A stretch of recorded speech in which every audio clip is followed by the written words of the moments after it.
আজানের সময় আকাশের দিকে তাকিয়ে একটি দোয়া পড়েন, আপনার সব দোয়া কবুল হবে। আল্লাহর কসম করে বলছি, আল্লাহর কসম করে বলছি, পরীক্ষিত আমল এগুলো শেয়ার করে দিবা। তুমি আমল না করেও সওয়াব পাবা তোমার একটা শেয়ারে। এটি যদি শুনে অন্য কেউ আমল করে তুমি আর সওয়াব পেয়ে যাবা। আজানের সময় যখন আজান হয় তখন আমরা কথাবার্তা বলি, এগুলো অনুচিত। আপনি আজানের সময় আকাশের দিকে তাকিয়ে একটি দোয়া পড়বেন। এই দোয়াটি আমরা অনেকেই পারি। এখন বলবেন হুজুর কমন পড়ে গেছে দোয়া।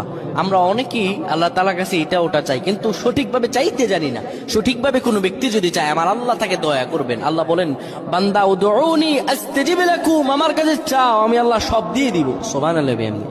যখন আপনার আজান হয়, আজানের সময় আপনি আসমানের দিকে তাকান, তাকিয়ে আপনি বলুন, পড়তে থাকেন, আল্লাহুম্মা আনতা রাব্বি লা ইলাহা ইল্লা আনতা খলাকতানি ওয়া আনা আবদুকা ওয়া আনা আলা হাদিকা ওয়া ওয়া'দিকা মাসতাতা'তু আউযু বিকা মিন শাররি মা সানা'তু আবু'ু লাকা বিনি'মাতিকা আলাইয়া ওয়া আবু'ু বিযানবি ফাগফির লি ফাইন্নাহু লা ইয়াগফিরুয যুনুবা ইল্লা আনতা।